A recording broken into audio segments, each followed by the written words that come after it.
आज का क्वेश्चन है एवीएल ट्री डिलीशन। क्वेश्चन बोल रहा है एक एवीएल ट्री गिवन होगा और n वैल्यूज गिवन होगी जिनको डिलीट करना है फ्रॉम दिस ट्री। आगे बोल रहा है right a function to delete the given value from the tree. All the n values which needs to be deleted are passed one by one as input data by driver code itself. फिर बोल रहा है you have to मतलब return करना हमें the root of modified tree after deleting the value. Question बोल रहा है कि हमें एक एवीएल ट्री गिवन होगा, AVL। एवीएल ट्री क्या होता है? एवीएल ट्री एक ट्री का स्पेशल पार्ट होता है जिसमें कुछ प्रॉपर्टीज़ होल्ड करती हैं। अगर ट्री में तो वो एवीएल बन जाता है। वो प्रॉपर्टीज़ क्या क्या होती हैं? जितने भी नोड्स होते हैं हर नोड के मैक्स 2 चिल्ड्रन होंगे, 2 चाइल्ड। दूसरी प्रॉपर्टी होती है कि अगर जो लेफ़्ट वाले नोड्स होते हैं, लेफ़्ट नोड्स, उनकी वैल्यूज़ हमेशा जो नोड की वैल्यू होती है उससे छोटी होगी, और जो राइट वाले नोड्स होंगे, राइट नोड्स, उनकी वैल्यू नोड की वैल्यू से हमेशा बड़ी होगी, और ये चीज़ हर एक नोड के लिए वैलिड होगी। फिर एक अगली प्रॉपर्टी होगी कि जो ट्री होगा वो बैलेंस्ड होना चाहिए। बैलेंस्ड क्या होता है? बैलेंस्ड होता है कि अगर ट्री हम किसी एक पर्टिकुलर नोड पे हैं तो उस नोड के जो, मान लेते हैं एक नोड पे हैं, तो नोड के जो लेफ़्ट सब ट्री होगा, लेफ़्ट सब ट्री, और जो राइट सब ट्री होगा, राइट सब ट्री, इन दोनों की हाइट का अगर डिफरेंस लेंगे तो अगर वो 0 है तो उस केस में बैलेंस्ड ट्री है, अगर 1 है तो भी बैलेंस्ड है, अगर -1 है तो भी बैलेंस्ड है। अगर इनके अलावा कोई और वैल्यूज आते हैं जैसे 2 है, -2 है, इनके जस्ट बाहर 2 और -2 ही आएंगे, उस वाले केस में हम उनको अनबैलेंस्ड ट्री बोलेंगे। तो अभी के लिए इतना समझना है कि जो ये कुछ प्रॉपर्टीज़ हैं यहाँ पे लिखी हैं, अगर किसी भी ट्री के लिए ये चारों चीज़ें एक साथ अगर वैलिड है, मतलब ये भी वैलिड है साथ, फिर दूसरी भी है, तीसरी भी, चौथी, ये चारों अगर एक साथ वैलिड है, उस केस में उस ट्री को हम एवीएल ट्री बोलेंगे। अगर अगर अगर अगर कोई भी इन चार में से कोई भी 3 प्रॉपर्टी मान लेते हैं वैलिड हैं और एक नहीं है, उस वाले केस में वो एवीएल नहीं होगा। या तो ये चारों एक साथ होंगे या फिर कोई, अगर एक साथ हैं तभी हम एवीएल बोलेंगे। बस इतना समझ लो, ये होता है एवीएल ट्री। अब क्वेश्चन की डिमांड है, क्वेश्चन बोल रहा है हमें एक एवीएल ट्री गिवन होगा और हमें n वैल्यूज़ गिवन होंगी, n वैल्यूज़ 1 बाई 1 होंगी। तो हमें मतलब n की टेंशन नहीं करनी, जो हमें एक गिवन होगी उसी को देखना है। तो एक हमें एवीएल ट्री गिवन होगा और एक हमें वैल्यू गिवन होगी। अब करना क्या है, जो एवीएल ट्री है उसमें जो वैल्यू है उसको डिलीट करना है। जैसे कि ठीक है, एक बार फिर से देखना, एवीएल ट्री गिवन है, ट्री का मतलब इस ट्री का हमें रूट गिवन होगा, रूट वाला नोड, और एक वैल्यू गिवन होगी, वैल्यू डेटा की फॉर्म में, इंट डेटा। ये चीज़ गिवन है, ये चीज़ गिवन है। और क्वेश्चन की डिमांड है ये एवीएल ट्री है। देखना एक बार ध्यान से, एवीएल ट्री है, इसमें हमें डिलीट करना है, डिलीट ये वाली डेटा, डिलीट दी डेटा। डेटा डिलीट करने के बाद जो आउटपुट आएगा, जो भी आउटपुट होगा उसको हमें एवीएल ही बनाना है। एवीएल की फॉर्म में उसको आउटपुट जनरेट करना है हमें, मतलब एवीएल का हमें रूट वाला नोड रिटर्न करना है। ये क्वेश्चन की डिमांड है। क्वेश्चन बस सिंपल है, वो ऐसे बोल रहे हैं कि मैं मतलब एवीएल गिवन है हमें, उसमें एक नोड गिवन होगा, वो मतलब n नोड्स गिवन होंगे, तो उन n नोड्स को 1 बाई 1 डिलीट करके जो रिजल्टेंट ट्री आएगा वो भी एक एवीएल ट्री ही होना चाहिए, और उस एवीएल ट्री का जो रूट वाला नोड होगा उसको रिटर्न करना है। यहाँ तक क्वेश्चन क्लियर हो गया होगा, क्वेश्चन क्या बोल रहा है और एवीएल ट्री क्या होता है। ये 2 चीज़ें मैंने समझा दी। इस क्वेश्चन को अप्रोच कैसे करेंगे वो देख लेते हैं। तो पहला एग्जाम्पल क्या था, 4 के लेफ्ट में 2, फिर यहाँ पे 1, 2 का राइट 3, 4 का राइट 6, इसका राइट 7 और इसका लेफ्ट 5। तो जैसे डिलीट करेंगे हम किसी एक नोड को, डिलीट करनी है हमें एक वैल्यू को, तो हमारे पास 4 केसेस होंगे, 4 केस कौन कौन से होंगे? अगर ये 4 केस समझ आ गए फिर बड़ा सिंपल हो जाएगा क्वेश्चन करना। एक होगा कि अगर किसी एक लीफ नोड को हमें डिलीट करना है। लीफ नोड का क्या होगा, ऐसे दे देता हूँ, एक नोड है, लेफ्ट में नल है उसके और राइट भी नल है, ये हो गया लीफ नोड, ये केस 1 हो गया। दूसरा केस है कि एक नोड है, उसके लेफ्ट में नल है और राइट में कोई वैल्यू है, मान लेते हैं x है, ठीक है, ये 2 केस हो गया। तीसरा इसका जस्ट ऑपोजिट कि नोड है, लेफ्ट में कोई वैल्यू है x और राइट में नल है, ये 3 केस। और एक चौथा केस है कि दोनों तरफ वैल्यूज़ हैं, लेफ्ट में भी वैल्यू और राइट में भी वैल्यू। चौथा केस है नोड है, नोड के लेफ्ट में एक वैल्यू x, नोड के राइट में एक वैल्यू है y। तो ये 4 केस हैं। जब डिलीट करेंगे तो इन 4 केसेस को ध्यान में रखना है। तो अगर पहला केस आता है जैसे ये है, अगर हमें इसी मतलब इसी वैल्यू को डिलीट करना है, उस वाले केस में तो हम कुछ नहीं करेंगे, डिलीट कर देंगे। जैसे अगर इस वाले केस में सबसे पहले 4 की जगह हमें 1 डिलीट करवाती, तो 1 की जगह पे हम जाते और डिलीट करके आ जाते, कुछ नहीं, फिर 2 का लेफ्ट नल हो जाता, ठीक है। अगर दूसरा केस है ये वाला, इस केस में क्या करेंगे, दूसरा केस मैं ड्रॉ कर देता हूँ। अगर यहाँ पे 10 है, यहाँ पे कुछ नहीं है और राइट में 20 है, इस वाले केस में क्या करेंगे, अगर 10 को डिलीट करना है तो 10 को हम 20 से रिप्लेस कर देंगे। उस वाले केस में ऐसे आ जाएगा, एक ही नोट बचेगा 20। मतलब इसके ऊपर भी नोट्स होंगे, अभी उनको ध्यान में नहीं देना, हमें जो रिक्वायरमेंट अभी के लिए वो देखनी है। तो जैसे 10 को डिलीट करना है, लेफ्ट वाला नल है और राइट वाला कुछ है, तो 10 को डिलीट करके 10 की जगह को हम 20 से फिल कर देंगे। ये दूसरा केस हो गया। तीसरा केस है कि लेफ्ट वाला x है और राइट वाला नल है, जैसे कि 10, तो लेफ्ट में इसके 5 और राइट में नल, ऐसा नोड आ सकता है। और हमें अगर 10 को डिलीट करना है, उस केस में क्या करेंगे, 10 को डिलीट करा, 10 की जगह 5 कर दिया, ऊपर वाले की तरह ही सेम। चौथा केस है, चौथा सबसे ट्रिकी है, मतलब सबसे थोड़ा मुश्किल है, इसको देखना। तो चौथे में क्या है, पहला एग्जांपल ले लेते हैं। जैसे पहले एग्जांपल में क्या था, 4 को ही डिलीट करना है और 4 के जो लेफ्ट में है जितने भी सब ट्री, जितने भी नोड्स हैं, और राइट में जितने भी नोड्स हैं, नल नहीं है, मतलब 4 के जस्ट लेफ्ट वाला नल नहीं है और 4 के जस्ट राइट वाला भी नल नहीं है, कुछ वैल्यूज़ पड़ी हैं। इस केस में क्या करेंगे, जैसे 4 को हमें डिलीट करना है, तो ये डिलीट हो गया 4। अब लेफ्ट में क्या है, 2 है, फिर 2 के लेफ्ट में 1, यहाँ पे 3, यहाँ पे 6, फिर 5 और ये है 7। अब हमें इस 4 की ये वैल्यू तो डिलीट कर दिया, हमें इसको रिप्लेस करना है किसी एक ऐसी वैल्यू से।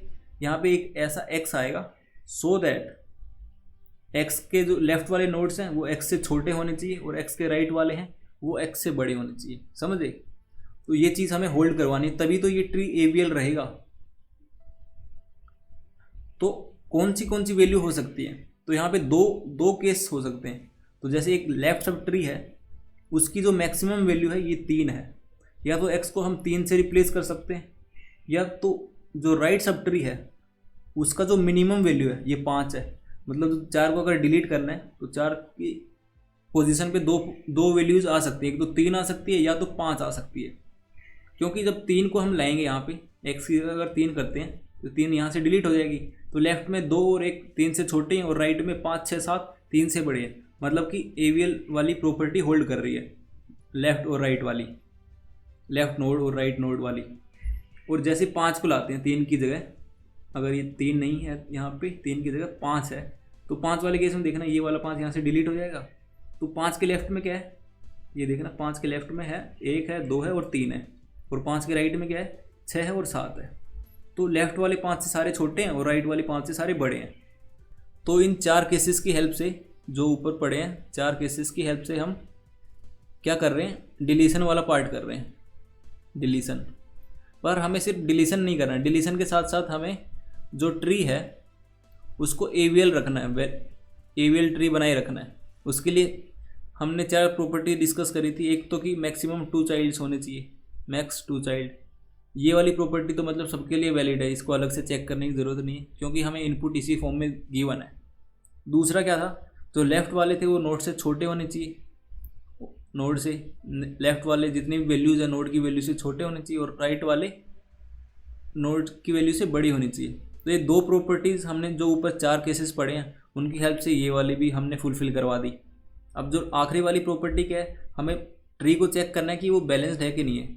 इफ़ ट्री बैलेंस्ड, अगर एक फाइनल मतलब फाइनल वाली प्रॉपर्टी यही है। अब इसको भी हमने कंप्लीट कर दिया और इसको हम करवा लेते हैं तो मतलब एक ऑपरेशन हमने कर दिया, एक डिलीशन वाला ऑपरेशन कर दिया, फिर नेक्स्ट वाले ऑपरेशन पे जाएंगे। तो अप्रोच मोटी मोटी इस क्वेश्चन की यही है। सबसे पहले जो हमें वैल्यू है उसको फाइंड करना है, कहाँ पे है वो, फाइंड वैल्यू इन AVL। दूसरा काम करना है, जैसे फाइंड करा उसका रिप्लेसमेंट चेक करना है। रिप्लेसमेंट मतलब कौन सी वैल्यू से हो गया, तो राइट सब ट्री की मिनिमम से होगा या तो लेफ्ट सब ट्री का मैक्सिमम से होगा। रिप्लेसमेंट कर दिया जिस भी वैल्यू को हमें डिलीट करना है, और रिप्लेसमेंट जो 4 केसेस डिस्कस करे थे उन्हीं से करना है, क्योंकि उनसे जो ट्री रहेगा वो AVL की शुरुआत की प्रॉपर्टीज़ को वैलिड करता हुआ जाएगा। फिर तीसरा है चेक करना है, चेक इफ़ बैलेंस्ड, अगर बैलेंस्ड है या नहीं है। अगर बैलेंस्ड है तो ठीक है, फिर नेक्स्ट ऑपरेशन पे चले जाएंगे। अगर एल्स वाले कंडीशन में नहीं है बैलेंस्ड, उस वाले केस में क्या करेंगे, डू बैलेंसिंग। तो ये है इसकी अप्रोच। इसी अप्रोच की हेल्प से मैं कोड लिखूंगा। तो इस क्वेश्चन का मैंने कोड ऑलरेडी लिख दिया है, क्योंकि कोड काफ़ी लेंदी है तो काफ़ी ज़्यादा टाइम कंज्यूम करता, वीडियो और ज़्यादा लेंदी हो जाती। इसको मैं सबमिट करके एक बार दिखा देता हूँ। इसमें कुछ एरर है, मतलब ड्राइवर कोड में ही कुछ एरर है, तो जावा वाला कोड रन नहीं होगा। जो पेयर क्लास है उसका नाम कुछ और होना चाहिए था, तो ड्राइवर कोड में हम चेंज कर नहीं सकते, तो इसीलिए मैंने इस कोड को C++ में लिख दिया। और मतलब कोड ऑलरेडी सबमिटेड है, मैंने 2-3 बार सबमिट मार के चेक कर लिया था। तो इसको समझा देता हूँ मैं लाइन बाय लाइन कहाँ पे क्या हो रहा है। तो सबसे पहले हमें 2 चीज़ें गिवन होती हैं, एक रूट और एक डेटा। तो डेटा को हम क्या करते हैं, सबसे पहले AVL ट्री में डेटा को फाइंड करके और उसको डिलीट करके फिर उसका रिप्लेसमेंट करते हैं। सबसे पहले वाला यही काम था। तो यहाँ पे देखना, यहाँ से लेके यहाँ तक मैं वही काम कर रहा हूँ। शुरुआत में पहले इसको चेक कर रहा हूँ कि डाटा अगर रूट डॉट डेटा से छोटी है, रूट डॉट डेटा अगर छोटी है डेटा से, तो राइट वाले सब ट्री में हम चेक करेंगे। अगर बड़ी है तो फिर लेफ्ट वाले में करेंगे। अगर इक्वल है फिर हम यहाँ पे आ जाएंगे। तो इक्वल वाले केस में हम कहीं पे आएंगे। तो जो 4 केसेस थे, 4 केसेस कौन कौन से थे, एक तो कि अगर नोड के लेफ्ट वाला भी नल है, राइट वाला भी नल है, तो जो 4 में से 3 केसेस है वो इस इफ़ वाले में सेटिस्फाई हो रहे हैं। इसको ध्यान से देखना, इसमें कैसे हो रहे हैं कि अगर लेफ्ट वाला भी नल है और राइट वाला भी नल है, पहला केस हो गया। दूसरा, लेफ्ट वाला नल है, राइट वाला नोट नल है, क्योंकि बीच में और है ना, इसीलिए 2 केस हो गए। तीसरा, लेफ्ट वाला नोट नल है बट राइट वाला नल है। 3 केस यहाँ पे हो गए। अगर ये 3 केस होते हैं तो क्या करते हैं हम, जो जिस वैल्यू को डिलीट करना होता है उसको डिलीट करके, और जो जस्ट उसका चाइल्ड है उसकी वैल्यू से उसको रिप्लेस कर देते हैं। सेम काम यहाँ करेंगे, सेम काम यहाँ पे कर रहे हैं। अगर ऐसा केस नहीं है, एल्स वाला केस है, उसमें क्या करते हैं, एक रिप्लेसमेंट ढूंढते हैं। हमारे पास 2 सब ट्री होते हैं, एक लेफ्ट सब ट्री एक राइट सब ट्री। तो लेफ्ट सब ट्री का हम मैक्सिमम फाइंड या तो मैक्सिमम लेंगे या तो दोनों में से कोई भी एक ले सकते हैं, या फिर जो राइट सब ट्री है उसका मिनिमम। तो इस वाले केस में मैं राइट सब ट्री का मिनिमम ले रहा हूँ। यहाँ पे इंट REP मतलब रिप्लेसमेंट ढूंढ रहा हूँ, find minimum of root dot right. अब जो फाइंड मिनिमम है ये मेरा राइट सब ट्री में जाके जो मिनिमम वैल्यू है वो दे देगा। जैसे वो आई तो मैं अपनी जो डिलीट कर रहा हूँ जिस वैल्यू को, उससे रिप्लेस कर दूंगा उस वैल्यू को। और फिर एक ऑपरेशन और करूँगा आगे, जो मतलब कि मैं क्या कर रहा हूँ यहाँ पे थोड़ा सा समझा देता हूँ। जैसे पहला वाला केस है, इसको ध्यान से देखना। तो सबसे पहले क्या कर रहे हैं, 4 को डिलीट कर रहा हूँ। 4 को डिलीट करने के लिए 4 का रिप्लेसमेंट देखूंगा। क्वेश्चन के हिसाब से मैं 4 को 5 से रिप्लेस करवा रहा हूँ। तो इस डाटा को मैं 5 करवा दिया, ठीक है। अब जो मेरा 5 ऑलरेडी है उसको डिलीट करवा रहा हूँ मैं। अब ये जो आगे वाला ऑपरेशन है, ये root dot right equal to delete node root dot right comma replacement. तो जो REP है, इंट REP, उसमें 5 है फिलहाल, क्योंकि तभी तो ये 4 को रिप्लेस कर रहा है 5 से। तो जैसे 5 आएगा तो जो राइट सब ट्री है 4 के राइट में, इसमें पहले 5 पे जाएगा, उसको ढूंढेगा और उसमें फिर डिलीशन वाला ऑपरेशन यूज करेगा। इस वाले केस में कैसे होगा, 5 का लेफ्ट भी नल है और राइट भी नल है, तो यहाँ पे कुछ करना नहीं पड़ेगा ज़्यादा, डायरेक्टली 5 को डिलीट कर देगा, मतलब 6 के लेफ्ट को नल कर देगा, ठीक है। फिर आगे जैसे डिलीशन वाला पार्ट वो चेक करेगा, अगर रूट नल हो, अगर मान लेते हैं एक ही नोड होता तो नल हो गया, उस वाले केस में रूट को रिटर्न कर देगा या फिर नल को रिटर्न कर देगा। सो डिलीशन वाले पार्ट के बाद हमें करना होता है बैलेंसिंग। बैलेंसिंग में हम सबसे पहले यहाँ पे क्या कर रहा हूँ, एक बैलेंस ले रहा हूँ, इंट बैलेंस, वो गेट बैलेंस से फाइंड कर रहा है कि बैलेंस की क्या वैल्यू है। गेट बैलेंस वाला यह है, ये वाला। इसमें क्या पास करवा रहे हैं, एक नोड पास करवा रहे हैं और चेक कर रहे हैं उस नोड की जो लेफ्ट सब ट्री है और जो राइट सब ट्री है उसका डिफरेंस क्या है। यहाँ पे क्या कर रहा हूँ, राइट सब ट्री की हाइट और जो लेफ्ट सब ट्री की हाइट है उनका डिफरेंस ले रहा हूँ। तो इसकी हेल्प से जो बैलेंस है, इंट बैलेंस, इसकी हेल्प से यहाँ पे 4 केसेस बनेंगे। अगर मेरा बैलेंस ये आता है, ध्यान से देखना, अगर बैलेंस 0 आता है, 1 आता है, -1, उस वाले केस में क्या होगा, मेरा ऑलरेडी बैलेंस रहता है, तो मुझे आगे और कुछ नहीं करना होता है, बस नेक्स्ट डिलीशन वाले ऑपरेशन पे चलना होता है। अगर ये वाला केस नहीं आते हैं तो उस वाले केस में क्या होगा, बैलेंस या तो 1 से छोटा होगा, मतलब 1 से या तो बड़ा होगा, या फिर बैलेंस -1 से छोटा होगा। तो यहाँ पे 4 प्रॉपर्टीज़ हैं, 4 केस होंगे। कौन कौन से होंगे, पहला है बैलेंस ग्रेटर देन 1 है, और जो गेट बैलेंस का जो गेट बैलेंस है रूट के राइट वाला, वो ग्रेटर देन इक्वल टू 0 है। उस वाले केस में हमें लेफ्ट रोटेशन को कॉल करना है। ये चीज़ क्या बोल रही है एक बार मैं समझा देता हूँ एग्जाम्पल के थ्रू। तो जैसे बैलेंस पहले केस में क्या आ रहा है, ये वाला आ रहा है।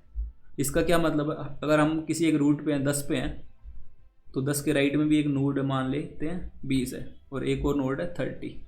तो क्वेश्चन के अकॉर्डिंग बोल रहे हैं, तो इसी केस में बैलेंस ग्रेटर देन 1 होगा, क्योंकि 2 - 0 = 2, जो कि ग्रेटर देन 1 है।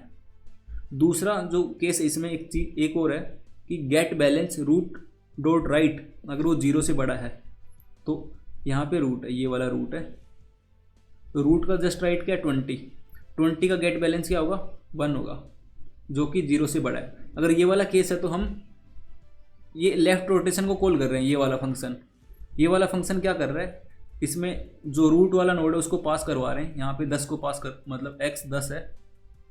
ये क्या कर रहा है, एक नोड ले रहा है y, जिसको x का राइट दे रहा है, मतलब y में 20 होगा, और एक नोड t ले रहा है जो y का लेफ्ट लेगा, मतलब नल होगा t में, फिर जो x का राइट है उसको t कर देगा।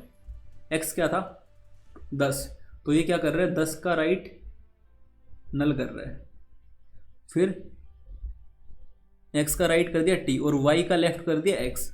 y क्या था, 20, अब 20 का लेफ्ट कर दिया 10, मतलब ये ऐसे कर दिया, और 20 का राइट तो 30 रहेगा जो पहले था, मतलब इसने ऐसे कर दिया और रिटर्न कर दिया y को, मतलब ये नोड दे रहा है 20 को बना के।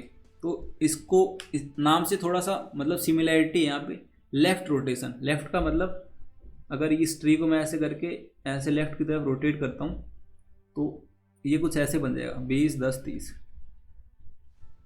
और ये वाला रूट, मतलब फॉर्मूले से ये आ रहा है फंक्शन से, और ऐसे नाम को सुन के मतलब थोड़ा सा ऐसा फील आ रहा है कि लेफ्ट में रोटेट करेंगे तो 20 वाला रूट बन जाएगा। तो ये वाला काम कर रहे हैं पहले केस में।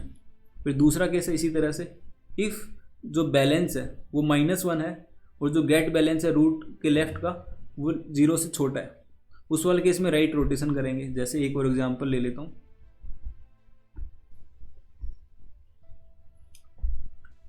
सेम इसका उल्टा, यहाँ पे क्या था 10 20 30 था, यहाँ पे 30 20 10 हो जाएगा। इसमें क्या है, इसमें राइट रोटेशन करेंगे तो रूट यहाँ होता है, जैसे राइट रोटेशन करा रूट यहाँ पे आ गया, रूट आने के बाद क्या बन जाएगा, ये 20, यहाँ पे लेफ्ट में 10 और यहाँ पे 30। 2 केस हो गए, मतलब ये बैलेंसिंग कर रहा है। हमारा आखिरी वाला टास्क यही था, बैलेंस करना एवीएल को, ट्री को, तभी तो एवीएल बनेगी। फिर तीसरा केस है ये वाला, इसको मैं ड्रॉ करके दिखा देता हूँ। तीसरा केस है कि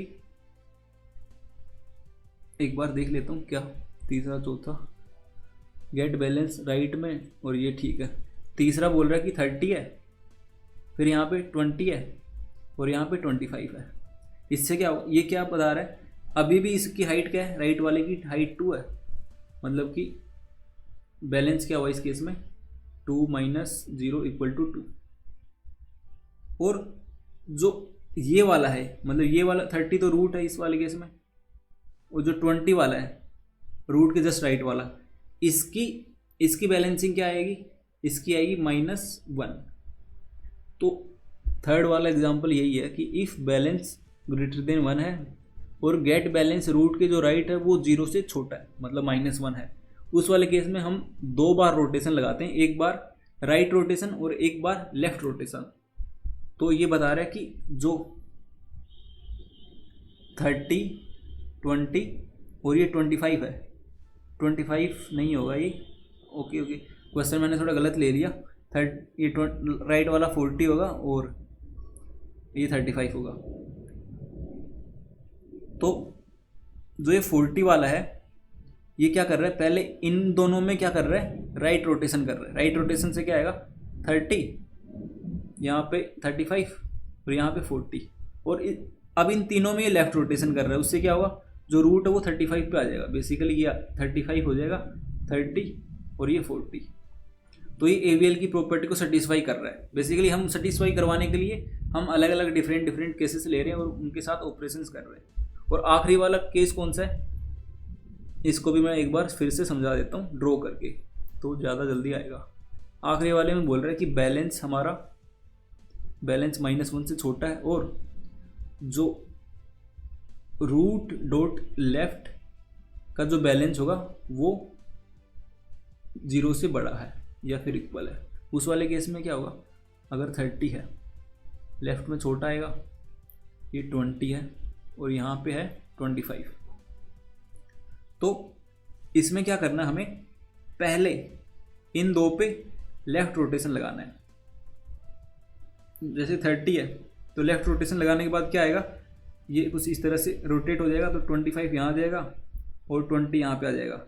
और फिर जो ये तीनों पे राइट रोटेशन लगाना है, फिलहाल रूट यहाँ पे, जैसे राइट रोटेशन लगाएंगे रूट यहाँ पे आ जाएगा। तो ये कुछ ऐसे बनेगा 25, 20 और 30। तो मतलब 4 केसेस होंगे। हमें बैलेंस के जो भी इंट बैलेंस में डेटा आएगी, हमारे पास वैल्यू आएगी, उसकी हेल्प से हम ये 4 केसेस बनाएंगे, यहाँ से लेके यहाँ तक। इनकी हेल्प से हम बैलेंसिंग करेंगे। जैसे बैलेंसिंग हो गई हम रिटर्न कर देंगे रूट को रिटर्न करना है। फिर रिटर्न करने के बाद क्या होगा, क्योंकि हमने अभी तक एक वैल्यू के लिए डिलीशन ऑपरेशन करा है, जैसे इस वाले केस में सिर्फ अभी 4 के लिए करा है। जैसे रूट रिटर्न करने के बाद कोड हमें फिर से बुलाएगा 1 के लिए, फिर जैसे एक का रिटर्न करवा दिया एवीएल ट्री, उसके बाद 3 के लिए कॉल करेगा, फिर इसी तरह से 6 के लिए कॉल करेगा, 1 बाय 1 सब के लिए कॉल करेगा। तो ये है आज का question problem of the day. I hope समझ आ गया होगा। अगर कुछ डाउट रहती है तो आप कमेंट सेक्शन में पूछ सकते हो।